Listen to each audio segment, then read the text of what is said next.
ক্লায়েন্টকে আপনি কি ফাইলটা দিবেন? দুইটাই দিব, এডিটেবল ফাইল এবং প্রিভিউ ফাইল দুইটাই দিবেন। তো এডিটেবল ফাইল মনে করেন আপনার বায়ার তো আপনার মতো গ্রাফিক ডিজাইনার না, বা সে টেক এক্সপার্ট না, নন আইটি পারসন, ঠিক আছে? তাহলে ওর কাছে তার ফটোশপ বা ইলাস্ট্রেটর সফটওয়্যার থাকবে না, থাকবে? তাহলে আপনি যখন ওকে এডিটেবল ফাইলটা দিবেন সেটা কি ওপেন করতে পারবে?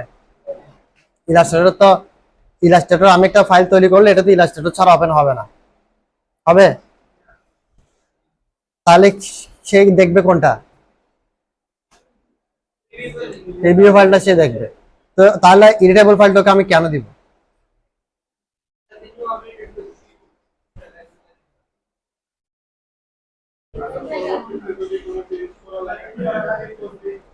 হ্যাঁ, ভবিষ্যতে যদি কখনো সাপোজ 2 বছর পরে চাচ্ছে এই ডিজাইনটাকেও একটু কি করবে, চেঞ্জ করবে, আপনি নাই অন্য কোনো ডিজাইনারকে দিয়ে করাবে, তখন ওই এডিটেবল ফাইলটা ওকে দিবে, ওখান থেকে এডিট করবে। বুঝা গেছে? 1 নাম্বার। 2 নাম্বার কারণ হচ্ছে যখন সে প্রিন্ট করবে, প্রিন্ট করে কোত্থেকে? প্রিভিউ ফাইল থেকে প্রিন্ট করে? প্রিন্ট করে হচ্ছে এডিটেবল ফাইল থেকে। ভেক্টর ফাইল প্রিন্ট করে কোত্থেকে? এডিটেবল ফাইল থেকে প্রিন্ট করে, সেজন্য হচ্ছে এডিটেবল ফাইলটা দিতে হবে। বুঝা গেছে? আচ্ছা, তাহলে আমরা এখন যে কোনো ফাইল আমরা কয়টা ফরম্যাটে সেভ করব? 2টা ফরম্যাটে সেভ করব। কি কি? একটা এডিটেবল ফাইল, একটা হচ্ছে প্রিভিউ ফাইল। তাহলে এডিটেবল ফাইল মানে এটার এক্সটেনশন কি? এআই। যেমন প্রিভিউ ফাইলের এক্সটেনশন কি? ইমেজের এক্সটেনশন কি? পিএনজি বা জেপিজি। ইমেজের এক্সটেনশন কি? জেপিজি বা পিএনজি, ঠিক আছে? আর এডিটেবল ফাইল বা যেটা ভেক্টর ফাইল বা রিসোর্স ফাইল বা মেইন ফাইল বা হাই রেজুলেশন ফাইল যেটাকে বলে, সবগুলো কিন্তু একটা এডিটেবল ফাইল। ওটার এক্সটেনশন কি? এআই। কেমন? একটা আছে এআই, একটা আছে ইপিএস। আচ্ছা, তাহলে আমি প্রথমে প্রথমে আমি এডিটেবল ফাইলটাতে সেভ করি নাকি? ফাইলে যাব, কোথায় যাব? তারপর সেভ এস। সেভ এস, এখান থেকে দেখেন সেভ এস একটু নিচে আসার পর দেখা যাচ্ছে এখানে, এখানে একটা ড্রপ ডাউন আছে না? এই যে ড্রপ ডাউন, নাকি? এখানে আমি ড্রপ ডাউন যখন ক্লিক করছি কয়টা অপশন আসছে? এখানে কয়টা option? AI, PDF, EPS, AIT, SBG, SBGZ, ঠিক আছে? 5টা 6টা। আচ্ছা, তাহলে আমার লাগতেছে কোন দুইটা? একটা হচ্ছে এআই, একটা হচ্ছে ইপিএস। এখন এআই এবং ইপিএস এর পার্থক্য কি?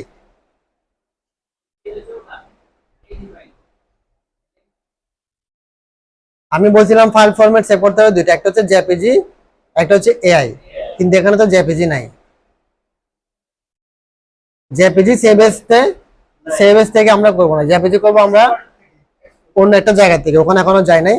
তো এখানে আছে এআই এবং ইপিএস, তো আমি বলছি দুটোতে করতে হয়, কিন্তু আমি ইনিশিয়ালি করব কোনটাতে? এআই তে। কেন এআই তে করব? এআই এবং ইপিএস এর পার্থক্য কি সেটা জানতে হবে। এআই দিয়ে যখন আপনি একটা ফাইল ফরম্যাট সেভ করবেন, ঠিক আছে, আপনি কি করবেন? এআই দিয়ে যখন আপনি একটা ফাইল সেভ করবেন সেটাও এডিটেবল ফাইল, আবার আপনি যখন ইপিএস দিয়ে সেভ করবেন সেটাও কি? Editable file. কিন্তু অনেকে ইপিএস করে দেয়, অনেকে এআই করে দেয়, অনেকে দুটোটাই করে দেয়। পার্থক্য কি হচ্ছে দেখেন। হ্যাঁ, এডিটেবল ফাইল আর কি। আচ্ছা, তো ইপিএস করলে সুবিধা কি? এআই না করে ইপিএস করলে কিন্তু সুবিধা আছে। যেমন আপনি যখন ফাইলটা প্রিন্ট করার জন্য কাউকে দিবেন, আপনার ফাইলে অনেক রকম লেখা থাকে না, ফন্ট থাকে না, ফন্ট স্টাইল থাকে না। ধরেন আপনি একটা বাংলা ফন্ট লিখছেন সুতনি আমজিতে, ঠিক আছে? আপনি যখন এটা ইপিএস করে দিবেন আপনার ফন্ট গুলো আর ভাঙবে না। ইপিএস করে দিলে কি হবে না? আমার ফন্ট গুলা ভাঙবে না। এগুলা যে প্রিন্ট করবে ও ওপেন করলে যেরকম আছে হুবহু এরকম থাকবে, ও জাস্ট প্রিন্ট করবে। বুঝা গেছে? আর এআই করলে হয় কি, অনেক সময় ওই ফন্টটা যদি ওর কাছে না থাকে তাহলে কিন্তু ফন্টটা কি হবে? ভেঙে যাবে। ফন্টটা যদি ওর কাছে না থাকে ভেঙে যাবে। এরপরে অন্য সিস্টেমে এটা করে দেওয়া যায় যাতে না ভাঙে, সেটা আমরা এখন দেখবো না, পরে দেখবো, ঠিক আছে? আচ্ছা, তাহলে আপাতত আমি এআই ফরম্যাটে সেভ করব। তাহলে এখান থেকে আমি কোনটা সিলেক্ট করতেছি, এটা সিলেক্ট করলাম, একটা নাম দিলাম যে পোস্টার ডিজাইন সেভ। ওকে, দেওয়ার পরে সেভ দিলাম। সেভ দেওয়ার পর আমার আরেকটা অপশন আসছে না, এখানে এখানে কতগুলো অপশন আছে, অনেকগুলো অপশন আছে ঠিক না? এখান থেকে আমি কোনটা করব, সিসি CS6 CS5 4 3 2 CS10 9 এই সেই ইলাস্ট্রেটর। হ্যাঁ, আর সবার উপর আছে কোনটা, যেটা আমার ভার্সন সেটা 2020। আচ্ছা, তাহলে আমি 2020এই কি করব, সেভ করব। ঠিক আছে, অনেক সময় প্রয়োজন, এক্ষেত্রে আমাদের একটু ব্যাকডেট ভার্সনে সেভ করতে হয়। কি ভার্সনে? সেক্ষেত্রে আমরা হচ্ছে ইলাস্ট্রেটর 10টা দিয়ে সেভ করি, ইলাস্ট্রেটর 10। কেন? কারণ আমি এই ডিজাইনটা এখানে করলাম, করার পর আমি চকবাজার গিয়ে প্রিন্টারের দোকানে দিলাম, ওর কাছে যদি ইলাস্ট্রেটর 20 না থাকে তাহলে এটা সাপোর্ট করবে না। সেই জন্য আমি ইলাস্ট্রেটর 10 দিয়ে সেভ করে ওকে দিয়ে দেবো। যদি 10 দিয়ে সেভ করে দিই তাহলে সেটা ওপেন হবে। ওর কাছে যে ভার্সনে থাকুক 10 সাপোর্ট করবে। 10টা হচ্ছে এরকম, বোঝা গেছে?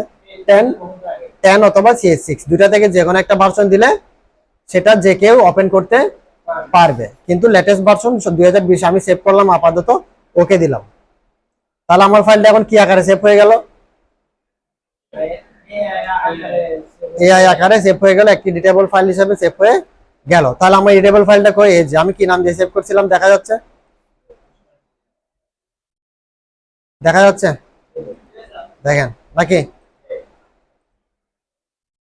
এটা না সেভ করছি, কি নাম, নাম কি, পোস্টার ডিজাইন সেভ। ঠিক আছে, আচ্ছা তাহলে আমি এখন এটা আমার সেভ করার কথা কয়টা ফরম্যাট আমি করছি, কয়টা, আরেকটা কি ফরম্যাট বাকি আছে, জেপিজি ফাইল বা প্রিভিউ ফাইল। তাহলে সেটা করব, ফাইলে যাব, ফাইলে গিয়ে যাব এক্সপোর্টে। ওটার জন্য কোথায় যেতে হবে, এক্সপোর্ট থেকে এক্সপোর্ট এস, এক্সপোর্ট থেকে এক্সপোর্ট এস, এক্সপোর্ট থেকে এক্সপোর্ট এসে যাব। এখান থেকে ফরম্যাটটা কোনটা দিব, জেপিজি, জেপিজি দিব। এরপর যেটা মাস্ট বি করতে হবে, এখান থেকে ইউজ আর্টবোর্ডটা চেক করে দিতে হবে। ইউজ আর্টবোর্ড কি করতে হবে, এটা চেক করে দিতে হবে, এটা কি চেক আছে না আনচেক আছে, আনচেক আছে, এটা চেক করে দিতে হবে। তা না হলে ডিজাইনটা সেভ করলে এলোমেলো আসবে। ঠিক আছে, তাহলে জেপিজি সিলেক্ট করব, ইউজ আর্টবোর্ড দিয়ে দিব, এক্সপোর্ট দিয়ে দিব।